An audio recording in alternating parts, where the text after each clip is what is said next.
to the Bay Area Book Festival's virtual series. I'm Quinn Boyd-Roberts, and today are with me are young entrepreneurs Adelle Pritchard and Simone Bridges, along with Brian Weisfeld of the Startup Squad. Adelle has been working in the restaurant business for nearly 5 years, opening up Adelle's Crepery in July of 2016 at the age of 12. The Crepery offers a wide range of sweet and savory crepes, as well as other brunch favorites. Adelle has always admired the art and creativity of cooking and its ability to bring people together with a shared sense of community. I definitely agree with that. Food can bring so many different cultures and people together, and it's very, very fun. She hopes to continue working with food in the future while pursuing a career in public service and politics, combining her passions to help fight food insecurity. Simone, on the other hand, is a celebrity baker, speaker, author, actress, and philanthropist. At age 11, she founded Goddess Food Factory. Now, at age 15, which, just keep in mind, is only 1 year older than I am, she continues to help others learn through her extreme baking program and top-selling baking kits for kids. Through culinary concepts and engaging activities, kids gain knowledge in science, technology, reading, engineering, art, and mathematics, otherwise known, obviously, as STREAM. Simone has been a special guest on The Steve Harvey Show and Wonderama, and is a recurring cast member of Operation Awesome. As a youth advocate, she established Simone Bridges Inspires, a nonprofit to promote STREAM education and youth entrepreneurship. And finally, Brian Weisfeld. He has been building businesses his entire life. As an adult, he helped build a number of well-known billion-dollar companies, including IMAX. Brian is a founder and chief squad officer of the Startup Squad, which is dedicated to helping young entrepreneurs follow their dreams. He is the author of the Startup Squad series, including the newest installment, The Startup Squad, Party Problems. My first question is for Brian.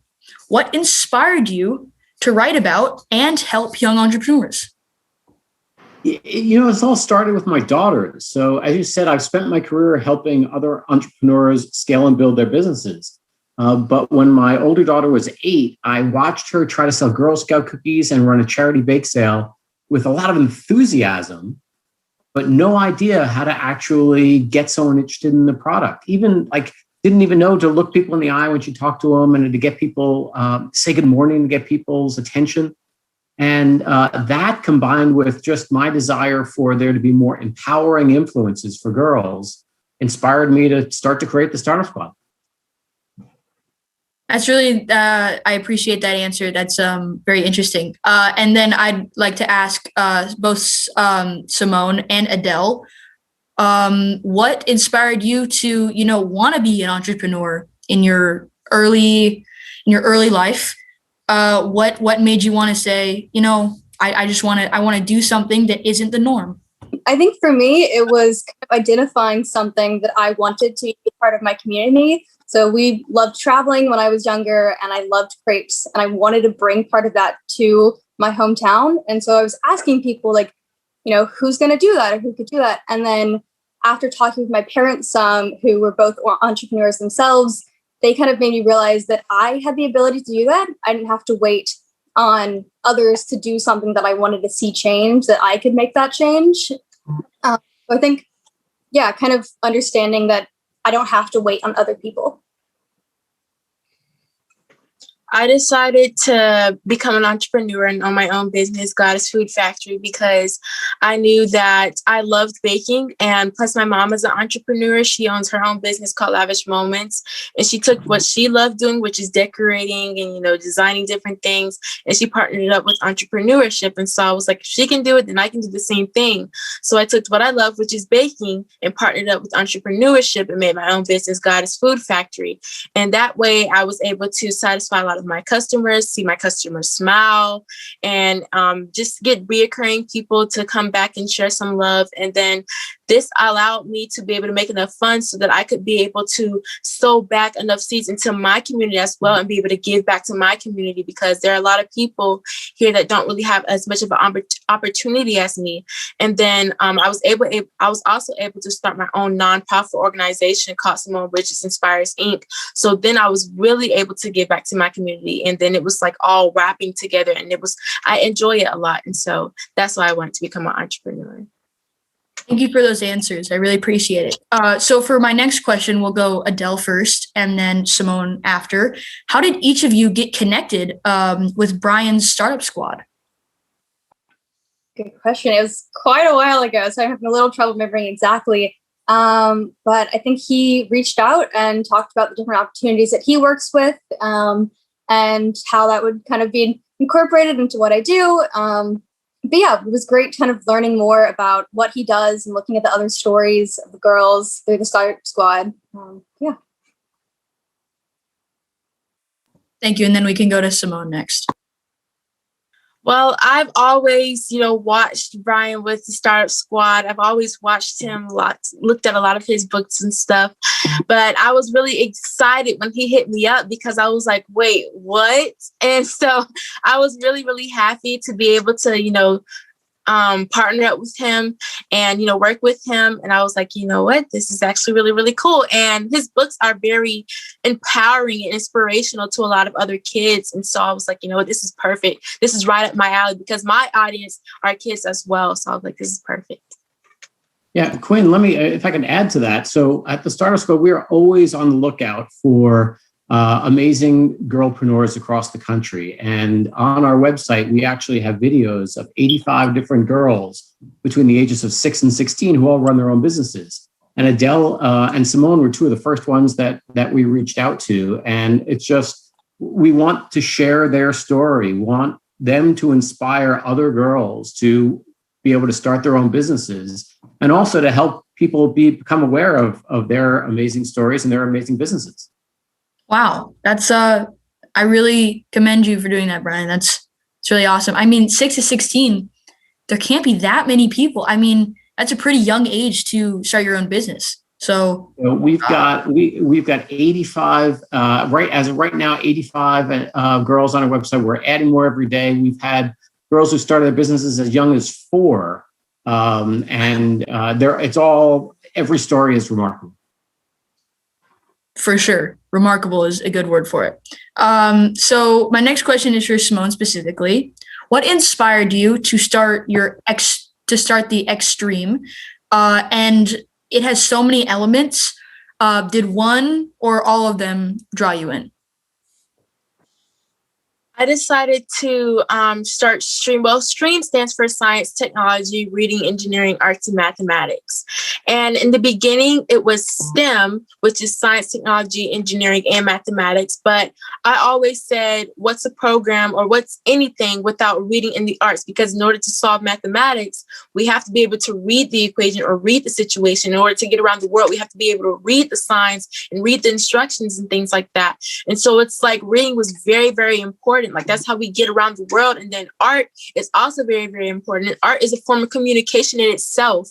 And so I really feel like those two subjects were very, very important to add. And so it went from STEM to STEAM to STREAM, all 6 of the main components of education all into one. And I really decided to come up with these extreme baking boxes because I was like, you know what, this is perfect for, just kids in general or anybody who really wants to learn and have fun at the same time, and then be able to eat a meal at the end. Like that's going to be perfect. So I was like, the extreme baking boxes are the perfect thing because a lot of kids may not enjoy going to school or enjoy, looking at a computer all day long, which is what we do now because of, the pandemic. Everything's just online. Everything's by the computer. Everybody has a DCPS laptop now, and we're staring at the computer for hours long. And it's like, we need something to boost our energy, hype us up, get us excited for education, because education is fun. You just have to know how to make it into a fun activity. And I felt like the extreme baking boxes were the perfect way because it's hands-on, it's interactive, all the kids are absorbing all of the information, and then you get all these different prizes inside the box. And then on top of that, you get to eat the treat at the end. So I'm like, this is going to be perfect. Everybody's going to love it. I love it myself. I like using my extreme baking boxes all the time. Yeah, that sounds so fun. That sounds so fun. I'm older than probably the audience that you target. Maybe not, but maybe. And that sounds like a blast. So my next question is for specifically Adelle. How did you get the idea for your Crepery? I know you talked about it a little earlier, but you might want to go into a little bit more depth. And did it stem from a deep love of baking or business, or maybe both? Yeah, I think specifically for crepes, it kind of came from two sides. One of it is my dad's from England, and a tradition they have is called Pancake Day. And in England, pancakes mean crepes. So we, like, once a year, would have Pancake Day. So we would have almost 100 people over at our house and make hundreds of crepes, all different kinds. So since a very young age, I always associated food, and specifically crepes, with bringing people together and having fun and like just being around the people you love. And the other aspect is we would often go visit my dad's family back in England. And when we did that, we would go to France and we would see all these super cool food carts on the side of the street that people would just flock to. They always had huge lines. So I think kind of connecting like my love of travel and people, I wanted to bring that together and put it in my hometown, not just for me and my family to experience, but for our entire community. So yeah, and then I've always loved cooking, specifically like watching the Food Network growing up, like Chopped. I still love that and watch hours of it. And I think just making food fun and seeing how creative you can get with it, which is a great thing about crepes because they're a blank canvas. So yeah, I just wanted to kind of have a spot for our community to come together around food. Yeah, creativity is one of the most important things in life itself. So I'm sure that there are at least a few aspiring entrepreneurs in the audience today. I also want to be an entrepreneur of some sort while I'm still young and maybe as I get older. But Adelle, and then we can go to Simone. Would you please give some general tips on how you can get a business off the ground in real time? Yeah, I think my best piece of advice that I've learned firsthand is trying to make connections in the community of what you're looking at. So for me specifically, when I was looking at opening a restaurant, my parents never done anything like that.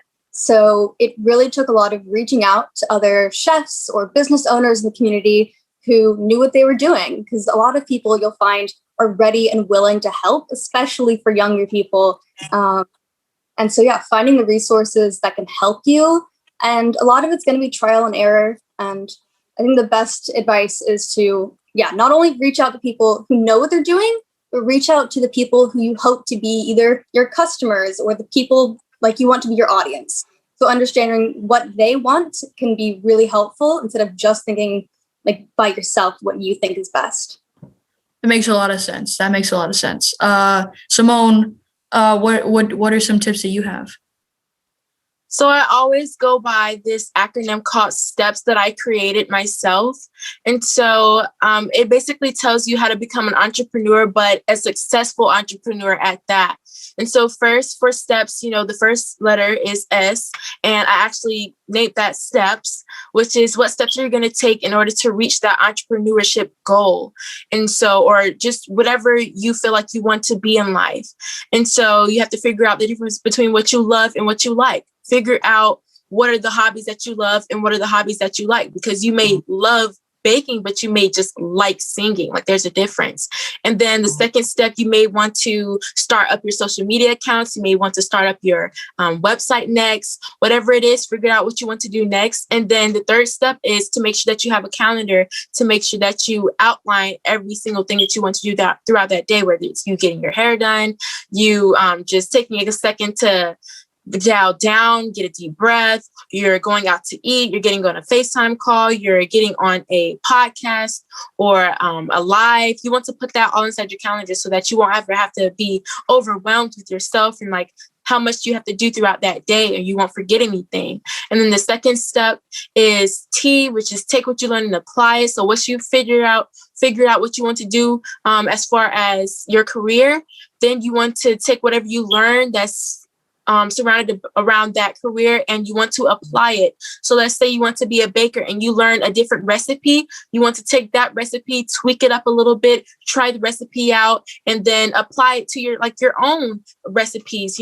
Try to mix the different flavors together and figure out something new that you may want to make, and add to your cookbook that you may come up with in the future. I don't know. Just take whatever you learn that day and then apply it to your business and to your organization. And then E, which is the next step, is evolve over time. So whatever you're doing throughout that year, that week, or that month, just make sure that you're growing over time. You're continuing to increase your skills and yourself as a person. And the next step would be P, and I call it the 3 Ps: practice, promote, and positivity. Whatever you're doing, you want to practice doing it day in and day out. Promote yourself, be a walking billboard for yourself. So it doesn't matter what you're doing. You could walk around with your brand. I go out sometimes and I walk around with my chef coat on. If I'm going out of town, in the airport, I walk around with my chef coat or with my Goddess Food Factory merch. And as far as some business cards and flyers go, I always have those on hand. And then the third P will be positivity. You want to make sure that you stay positive, and not just you. You have people around you that are surrounding you with positivity as well, because people rub off on people. Vibes run off of each other. So you want to make sure that you're surrounded by positivity and you're staying positive at the same time, because no matter what happens, you'll stay happy that way. And then the last S is success. After you follow the first 4 steps, the last step, you'll definitely reach success. You just have to believe in yourself and stay determined and continue to do what you love to do. So that's the advice I would give if you want to be an entrepreneur or successful entrepreneur at that. Wow. All those steps make 100% sense. And I'm sure that, some of us will probably use those, even if we're not an entrepreneur. That sounds like very valuable advice. Thank you very much. So my next question, and this will go to Simone first, and then Adelle. How have each of you maintained motivation to continue to build your businesses? And then what are your goals for the coming year? That can be 2020, that can even be 2021 or the next couple years. Just in the future, what are your goals? What do you want to accomplish? For me, I keep myself motivated because I really just think about the reason why I'm doing what I'm doing. And that's mostly because I want to continue to inspire other kids that they can accomplish anything in the world as long as they put their mind to it and they work hard and they stay dedicated to what they're doing. They can accomplish anything. And then I also want to educate them on the importance of STREAM education, because STREAM is really, really important and it helps us kind of navigate ourselves every single day. We use STREAM every single day. And so it's really, really important to get the message out to other people of why it's so important, why they should take it into consideration and just, apply it to their everyday lives and everyday skills. It'll make everything 10 times better. And plus, our generation is young, and I feel like, my generation is young, and I feel like we should definitely teach them the importance of STREAM education, because when they get older, then they won't have to be worrying about trying to, be so involved in the education field, because they'll already have it packed down. They already know, how life really works. And so I feel like it's really, really important to teach them while they're young so that they can, build their knowledge over time. And by the time they're adult, they're balling, they're doing it. They're doing exactly what they love to do. And then what was your second question? The second part? Oh, yeah. What are some goals that you have for yourself and your business in the future? Some goals that I have for myself, I really, really, really want to have my own big, like way, way bigger than the first one I had. I had a storefront in 2017 when I first started my business, but I want to have a big shop, like a big shop/bakery.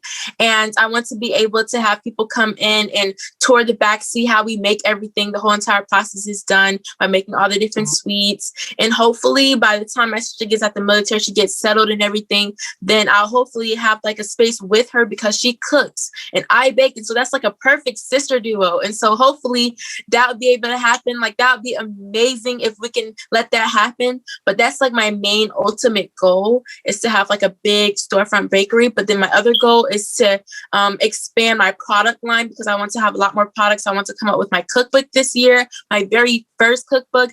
I'm super excited about it. I just know it's going to be amazing. And I definitely want to make sure that I'm able to continue to do things, but on a larger scale with my nonprofit organization, Simone Bridges Inspires Inc., because I really want to be able to give back to a lot more different people and have my nonprofit to the point where it's not only in Jacksonville, Florida. You know, it's not just me. We have multiple Goddess Food Factory. We have multiple Simone Bridges Inspires Inc. Like, I feel like it should be mobile, like in different places, not just here in Jacksonville, Florida. So that's my ultimate goal. Well, I think that if you keep to your steps, that you will be able to accomplish that. And I fully believe in that. So Adelle, then to you, I can repeat the questions. How have you maintained your motivation to continue your business and your crepery? And then also, what are some goals for the future? I think a lot of my motivation comes from seeing like my work is never done. One of the first things, like I'll always remember it, is talking to another restaurant owner in Chattanooga. And they told me that having a restaurant is like having a newborn baby. You never get to stop paying attention to it. It'll always cry. And so I think a lot of it comes from wanting to continue to improve. That's something we've seen the entire time, is we've constantly changed the menu or changed the setup, changed how we're running everything. I think recognizing that you can always do a little bit better is very motivating, while you can still be satisfied with where you are so far.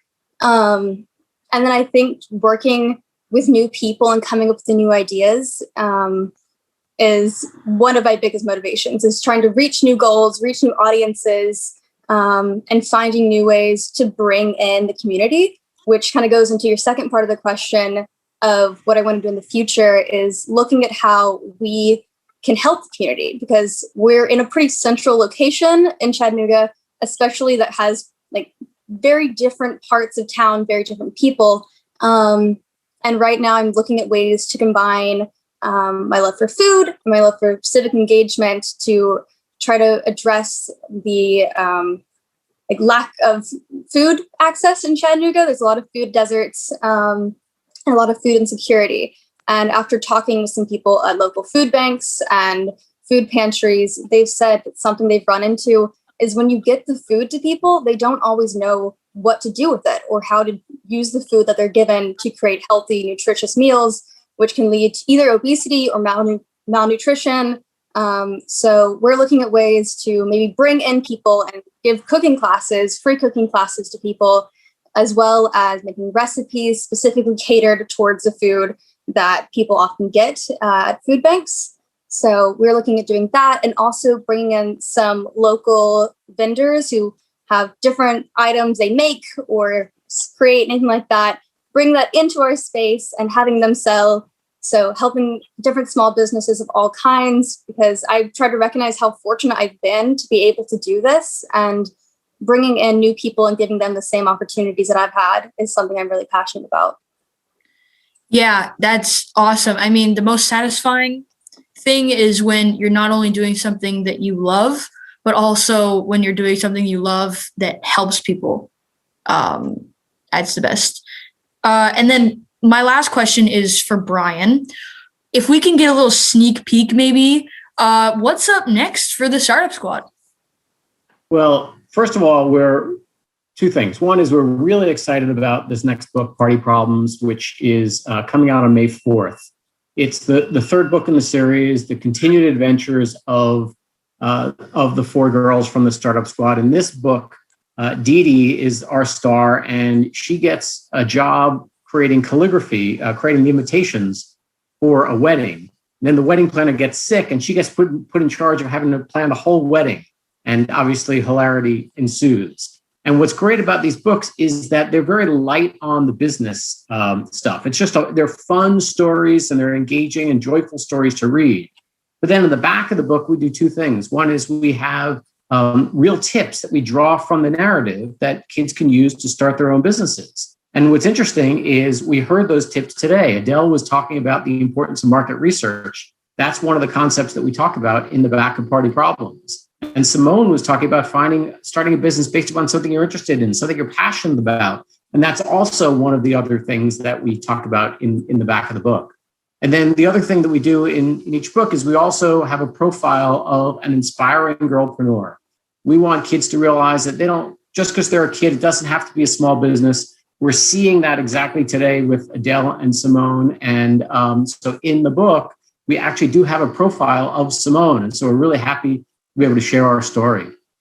But the Startup Squad, we work with charities and organizations all across the country. And the whole goal is not that we think every kid should grow up to be an entrepreneur, but that we feel so strongly that kids that think like an entrepreneur, that have a mindset that gets them comfortable with taking risk and comfortable with failure and lets them see opportunities instead of problems, those kids will be more successful in life regardless of the path they choose. They'll be better doctors and lawyers and teachers and parents and whatever it is. And so that's what we're all about. And so we work with charities across the country that work with youth to get them inspired to start that first business and to think like an entrepreneur. And so we've got a lot of exciting partnerships coming up, and we're looking forward to a fun 2021, and mostly looking forward to just being able to get out and see people and be in schools and be in libraries and be at festivals, and can't wait for that to happen. That's very exciting. Something to look forward to. Well, thank you so much, Brian, Simone, and Adele, for today's awesome conversation. As an aspiring entrepreneur myself, I've learned a lot and look forward to applying some of Simone and Adele's tips for success. You've been watching the Bay Area Book Festival. Go to baybookfest.org for the schedule of all the cool conversations coming up in this virtual series. If you have not done so already, you can buy the Startup Squad book through Green Apple Books, and Chef Simone's book is available through her website. Please stay on for the next session with Master Chef Kwame Onwuachi. Thank you and have a great day.